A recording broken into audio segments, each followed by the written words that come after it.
This is our little puppy courtyard area where the little ones can come out and play.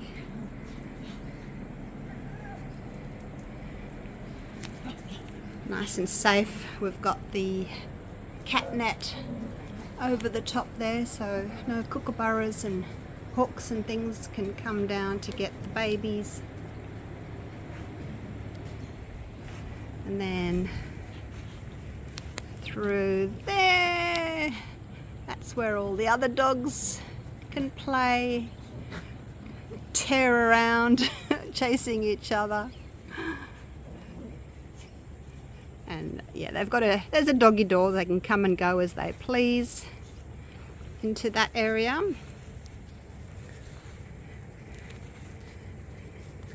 But they all like to come out here and play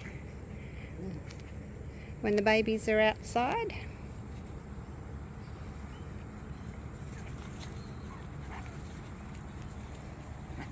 You guys having fun, hey?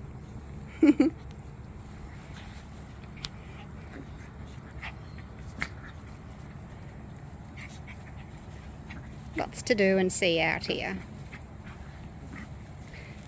Funny little story actually, because Lexi over there, she had one puppy by cesarean section, and then her mother, Ella, had 3 puppies the week after. There's one, and there's 2, 3 over there. And I didn't want to raise the little singleton on her own, so I put her with Ella's babies and hoped that, you know, Lexi would go in there and look after her baby and that Ella wouldn't mind. And it actually worked really well. So all 4 puppies are being raised together by both mums, Lexi and Ella. They take it in turns to go in there and feed the babies. So no one had to be raised on its own, because it's really good that they get socialised. So yeah, that worked out really well. Co-parenting, these 2 mums are. Hey Spence, there's little Spence. He's the daddy of these new babies. And he's just so tiny. Look at you. Yes, he's a tiny little boy. He's like 1.5 kilos, so this is his first time, and actually second time siring litters. He makes gorgeous, tiny, tiny little babies. Look at that. G'day guys, welcome back. Welcome to Pouring Your Heart Out. Thank you so much for being here with me today. I am going to do a 3D bloom, but I'm going to do it in my turtle mold. Now, on my Facebook page, Pouring Your Heart Out, Deborah Kay, hi Deb, she's been doing these amazing 3D blooms. She did hers in a frog, but I thought I'm going to use my turtle because it's got more of a, I think, a bigger surface area on for the shell there. So what I've done is I have mixed up some of my Resin Fast Cure resin. I've only got 100 grams, and I think that's probably going to be too much anyway. So I did 50 grams of A and just under 50 grams of B, and I stirred that. There we go, and it's already up to 34.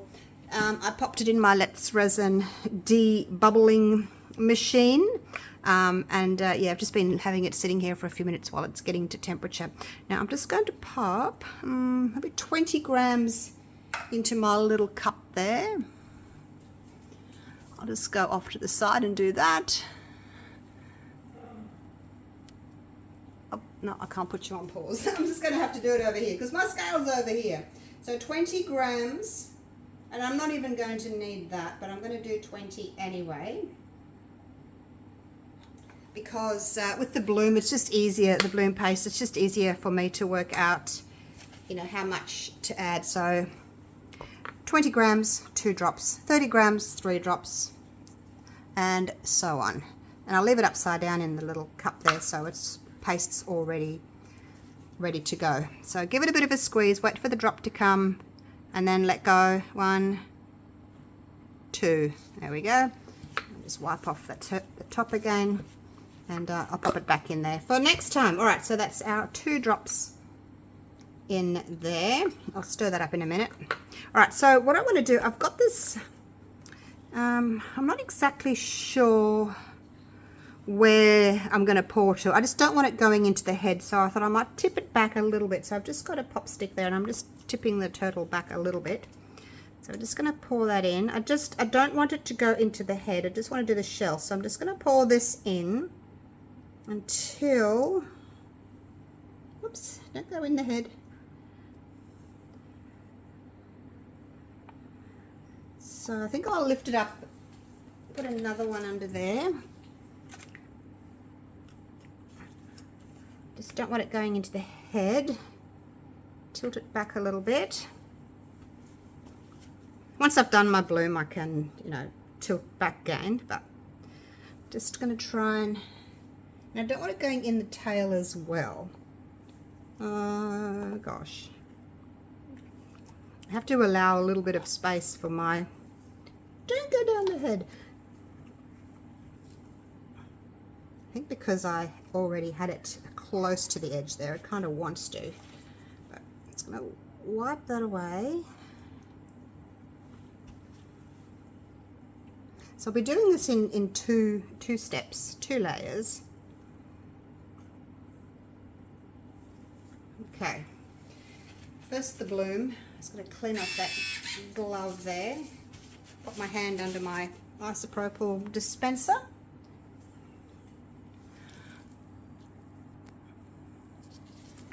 I want to lift that up a little bit more. Like I said, I wasn't sure how much I kind of needed to lift it.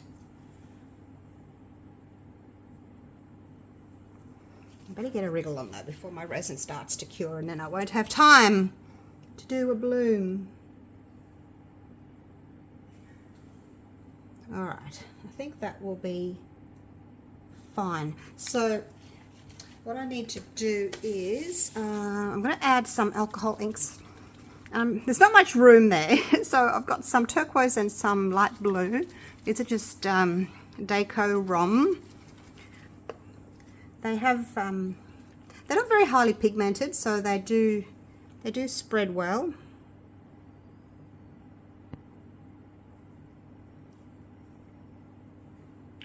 Put a bit of that in, and then a little bit of blue as well.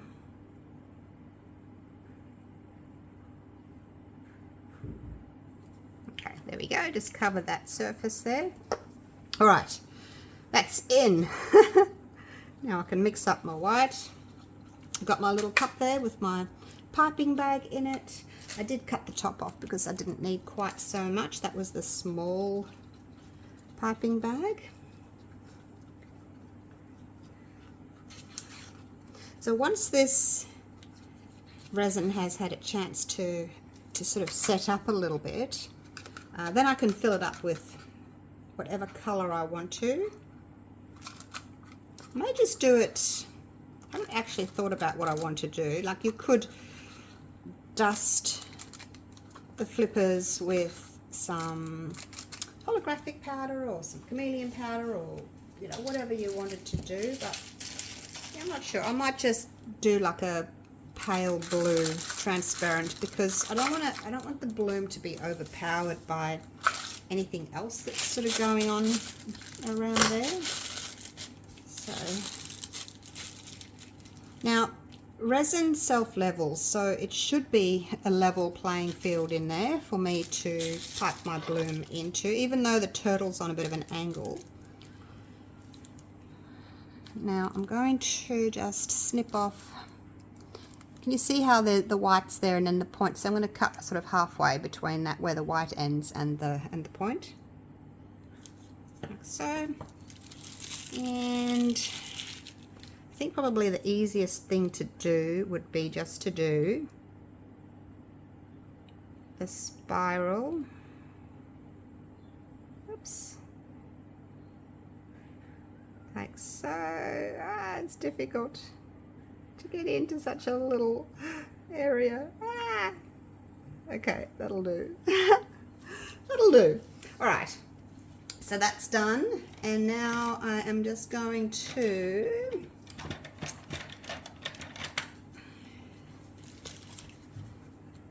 fix that little dot there.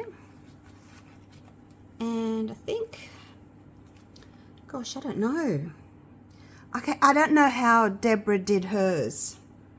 Whether she like drew petals or just left it. Now I'm not sure. Now I'm sort of second guessing what I should do here. I don't know. Because the reason is because it's deeper in the middle, so the resin may kind of pull in more in the middle. I'm really not sure. Look, I'm gonna do this. I'm going to, because that's what I would normally do. So I'm just gonna do it into the center, and then split the difference.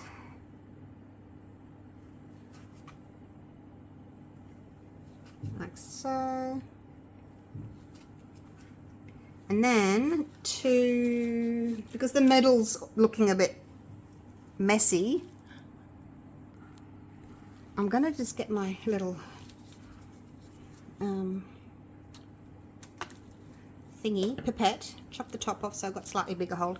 Press that, I'm going to pop that into the middle, and I'm just going to suck a tiny bit out of the middle.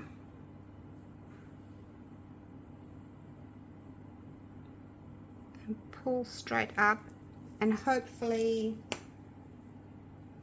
that will make a nice sort of center. Yeah, and then when you could try and wash that out with isopropyl, that's probably not the best idea.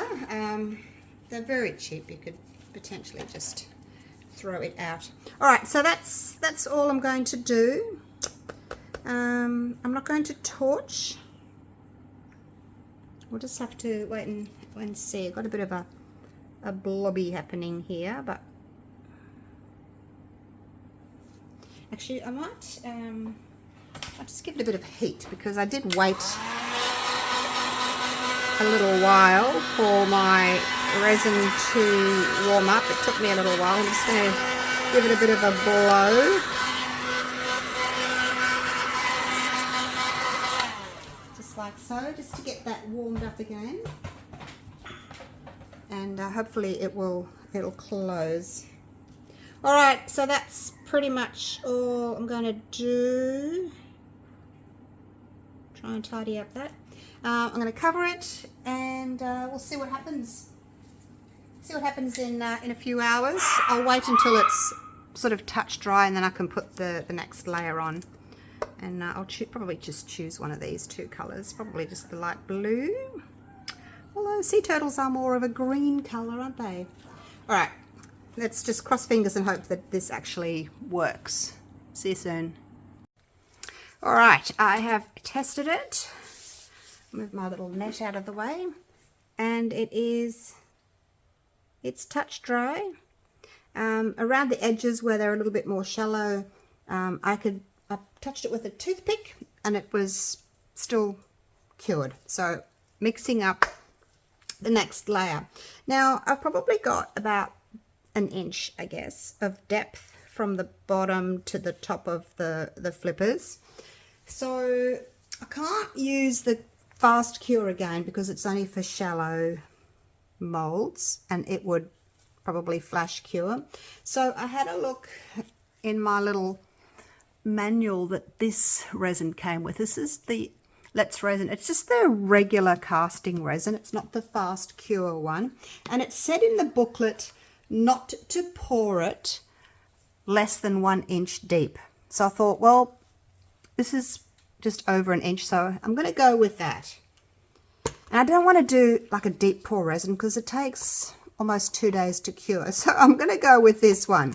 So I probably got way too much here. Got about 200 grams actually. It's probably way too much for what's in here, but I can make some puffy hearts. So I just want to have like a really transparent, sort of translucent blue. So we'll start with 2 drops and just see what that's going to look like.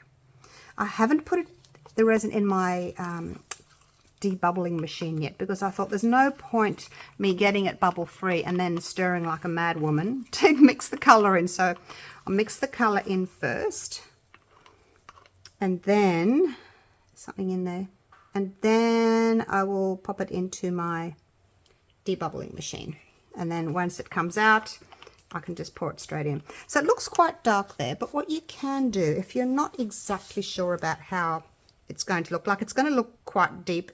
Well, it is deeper in there than it is on the flippers, so the flippers are going to look a bit lighter, but you can get a little bit of paper towel and just do that, and you can see the difference there in color, because that's deeper and that's not. So yeah, up to you if you want to. Let's do one more drop, because I do want the flippers to have a little bit of color in them. But in saying that, you could, like, you know, dust in your flippers with a chameleon powder, or just with some mica powder. You can just use plain mica powder.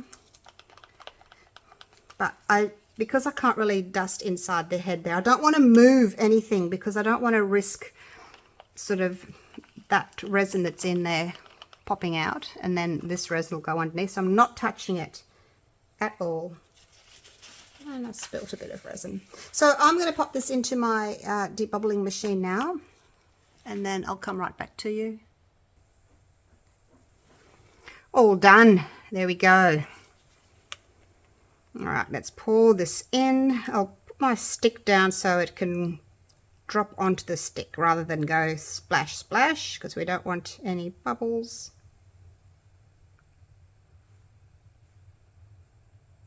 And as we're getting a bit closer, we'll just double check, because actually this is where I need to pop this back down again now. Yes, otherwise it's going to overflow there. So these did their job with the bloom, but we don't need them. We don't need them anymore. Now, the little tail in here, you do need to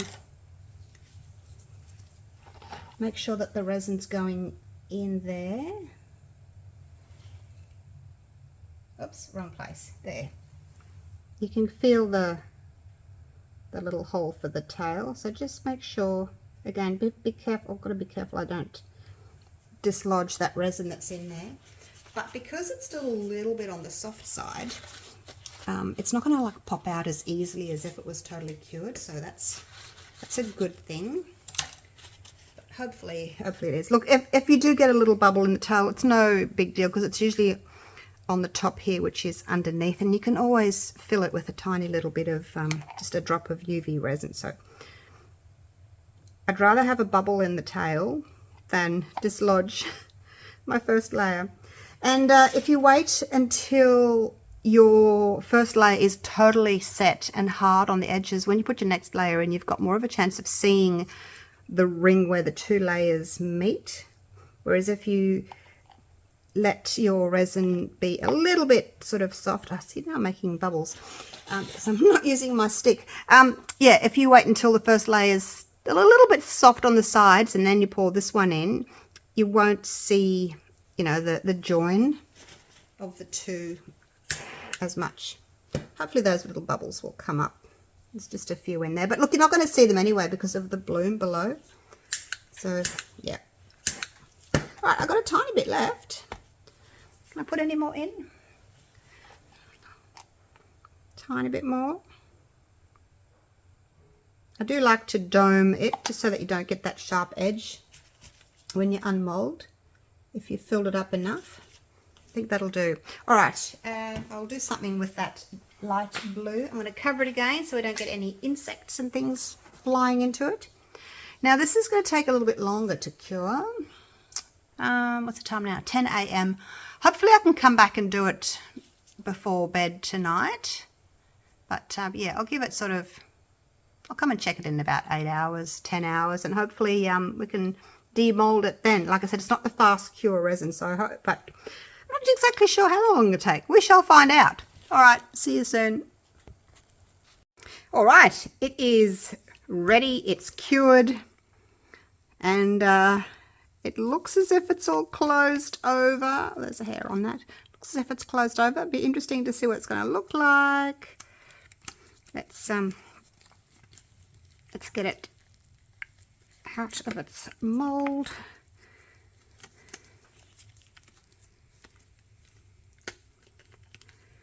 Ah, the tail's good. Yay. Tail's good. All right.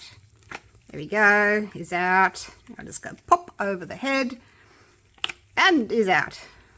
Easy peasy. Nice easy mold to unmold. Now, this one is available in my US Amazon store and my eBay store if you want to grab yourself one of those. I'll put the links down below for you. All right. Are we ready? I'm going to put the little piece of black card here. Let's see if I can flip without banging the camera. Okay. Do you think it's worked? I'm not sure what to expect. Ready?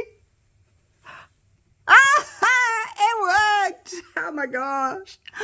Oh, that is so cool. There's a little hole in there. Look. That is so cool. I don't know if you can see properly. That is just so cool. It's worked. Now, because it's, you know, I poured it deeper, it's never going to be like a traditional bloom, you know, like that. I had a bit of resin left over from something else, and I used the same colors just to do a little bloom. So, because it's, you know, that's only shallow, so you do get a different effect. The white floats over the top, whereas if your resin's quite deep, like it was in my turtle or a frog or something else like that, it's quite deep, so you get a different effect. And this is the effect that I wanted. Probably could have gone with a darker, next time I'll go with a darker blue, more ink, or maybe a darker background, just so that the white shows up a little bit more. I'll bring you down so that you can have a little look closer, a closer look. It does look much more blue through my screen, but when I'm looking at him just without looking through the screen, he's more of a green aqua sort of a color. So there you go, and look at all those ring lights. Let me go and turn them off and see what it looks like without all those little dots from ring lights. Oh look, I'll show you this. Look at this. See all my ring lights? They're everywhere. They're everywhere. So yeah. Then it comes down to my work table here. I'll just go and turn them off. There we go. Is that any better? Hopefully you can see a little bit better without having all those glary lights. So you can see the white has gone all the way down, and because it's on a curve, it's made that really cool effect, and then it looks as if it's dropping down in the middle. That is so fun. I want to do more. I want to do more. But yeah, I think maybe I just need like a darker background so that you can see the white a little bit better. And you could, of course, put eyes in, but I just wanted him to be just like a glass piece. So without the black, that's what he looks like. Oops, I'm in the shadow there. That's what it looks like. Very nice. Very happy with it. Okay, so there you go. Hope you've enjoyed that video. Have a go with, grab yourself a turtle. Have a go. It's worked out so nice. And yeah, you could, you know, dust these with some mica powder if you wanted to, but I just think it's, I don't want to take away from what's going on in here. Sometimes it can be, you know, a bit busy, so less is more sometimes. All right, thank you so much for watching. Hope you've enjoyed the video, and looking forward to seeing you all again for the next one. Take care. Bye for now.